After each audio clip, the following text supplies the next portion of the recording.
It is time for a pretty big review because this right here is my non-spoiler review of Black Panther: Wakanda Forever. Non-spoiler review. So I will keep the synopsis details very, very brief here, only enough to give you a little bit of context as I jump into my analysis.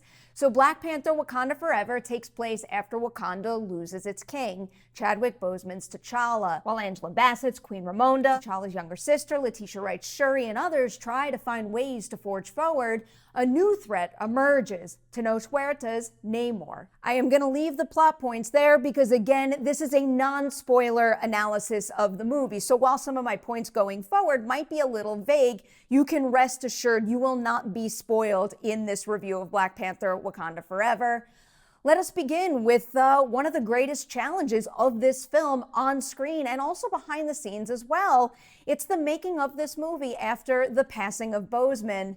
I mean, making a movie is hard enough in general. I truly am in awe of actors and all creatives who completely give themselves over to characters navigating any storyline, but especially emotionally challenging situations.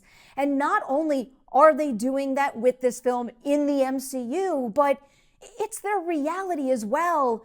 Being able to power through that filmmaking process is a feat in and of itself, but then on top of that, they really do make a movie that feels like a beautiful tribute and also strengthens the characters in play and the MCU overall by ensuring that Boseman's and T'Challa's influences reverberate throughout this entire franchise. I think going through things character by character here might be the most organized way of doing this that gives me the best possible chance of hitting as much as possible in this review. And I think I'm going to begin here with one of my personal favorites. It's Winston Duke's M'Baku. His energy in that role in the first film was just downright infectious, and I was also really taken by the Jabari's unique stance on certain matters, but also their willingness to push those differences aside when necessary. And I actually think that particular quality might be even stronger in this sequel. Duke does continue to pop off the screen via M'Baku's personality and his authority big time, but he also gets some quieter, more conversation-driven moments that play a pretty significant role in shaping Wakanda's path forward. Angela Bassett is just an absolute powerhouse as Ramona here. There isn't a single moment of this film where you can't feel the weight of the loss that she's carrying around and also the weight of the responsibility of being Queen of Wakanda. Then there's also Danai Gurira's Okoye, who is a major standout for me again. And, I'm not going to give specifics on this point, but she does go through one particular thing that I felt to my core, something that really took my breath away in the moment, a really, really tough thing for her that I am going to elaborate on when the time comes for a spoiler review, but I'm going to leave it there for now. And, in general, thus far, I feel like I've focused on the heaviness of the film quite a bit, but it is very important to note that Wakanda Forever is also just jam-packed with really well-executed playfulness and humor, and I think Gurira in particular excels in that department. And you know what, to take it another step further with that point, I'll say that I was probably on the verge of tears, if not full out crying, for probably about the last hour-ish of this movie. But Coogler and the team really do know just when to add that humor, just when to throw in a bit of levity, and also to ensure that this movie is never without a sense of adventure.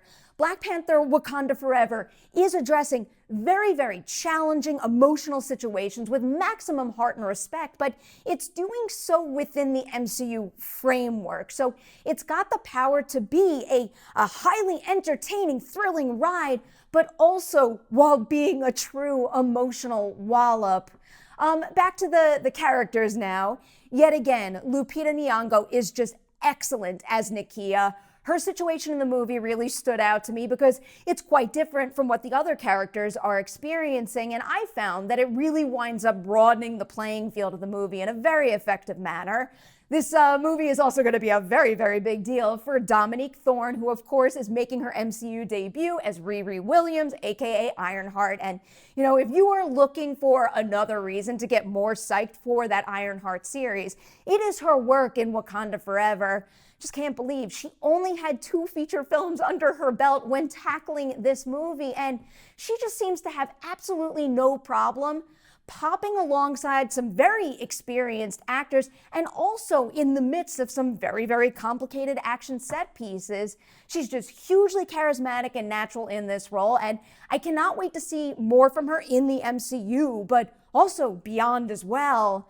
Now, for Letitia Wright's Shuri, who really is the core or the spine of the film, I would say, this is just a lot for one character to tackle in a single feature film, but Wright really does make it work. And, you know, it's a tough one to really address without creeping too close to spoiler territory. So, you know, more broadly here, the range that this role demands of the actor playing the character is vast. The inner turmoil that Shuri experiences is extensive. She has so many big decisions that she needs to make the audience feel a part of throughout the entire film. And, you know, I could go on, and Wright really does handle it all quite well.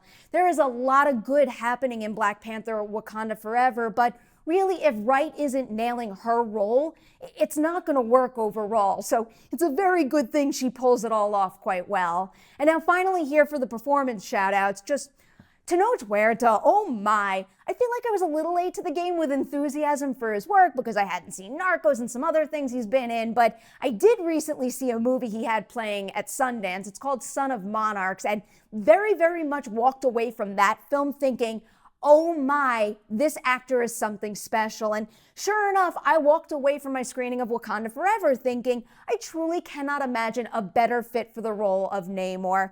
This is a hugely charismatic character who also has to constantly be conveying the pain of his past, the importance and weight of his current responsibilities. And, you know, there's also the fact that this guy is meant to be truly threatening and scary. And Huerta really can do it all, and that winds up making Namor just like a wickedly dynamic and hugely fascinating character to track throughout the film with an arc that really means something. Discussing Namor probably makes for a good segue to the VFX here, because Namor's people and their lifestyle, they really do require a significant amount of complicated effects work. And, you know, yeah, of course the MCU has had its fair share of experience dishing out extensive CG-heavy set pieces, but given the underwater element in this one and how his people operate, this does necessitate unique designs and movements that pose newer VFX challenges, and I really do think the team handled all of that incredibly well. Also, I cannot believe how quickly this movie got me to accept the wings on Namor's ankles.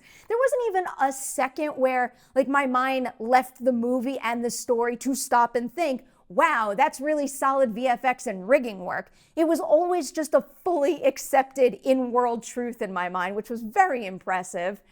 All right, let's score this thing. I'm going to give Black Panther Wakanda Forever 4 Deweys out of 5 on the Dewey Decimovie scale. Now, clearly, I did shave off a point there, so I'm going to address that first.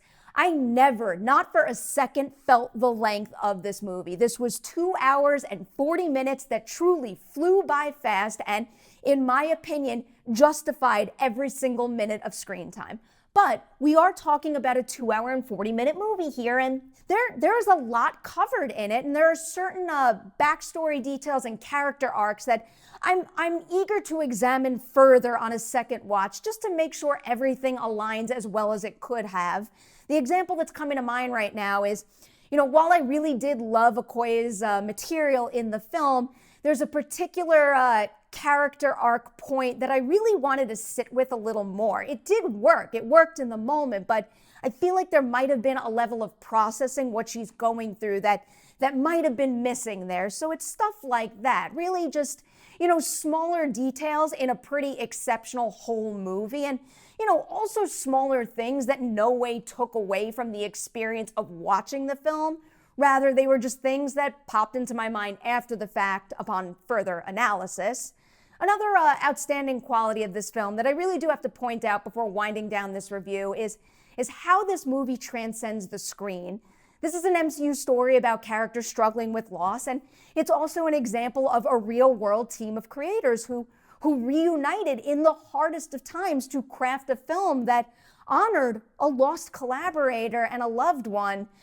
Many of you have heard me say this if you're watching this channel, but one of the reasons that I really do love film in general is because I often find it can be a useful tool when processing difficult situations and emotions. And, obviously I can't speak to whether or not the making of Black Panther Wakanda Forever did that for the filmmakers involved, or if it's guaranteed to have that effect on you. But for what it's worth, if anyone out there does have the same experience I had while watching this movie, I found it really does pack the power to offer catharsis and also to uplift. And I really, really appreciated that quality. All right, I'm leaving you there for my non-spoiler review of Black Panther Wakanda Forever. Odds are we will be doing a deep dive on Merry Hour soon, so stay tuned for that. But in the meantime, hit the comment section below. Let's try to keep it spoiler-free until everyone gets the chance to see it, and then we can take the spoiler conversation over to that other video. Before I let you go now, some Patreon shoutouts are owed to Hoshi, Sam, Javier, Arturo, Tommy, Kavi, James, Evan, Travis, Carol, Jared, and Frank. Whole bunch of returnees right there. Your willingness to continue to support this Patreon campaign is everything to me. Thank you. You are instrumental to keeping this channel up and running. So from the bottom of my heart, as always, thank you. Thank you for your support. Big thanks to everybody out there for watching this video too. Stay tuned. I've got more on the way very, very soon.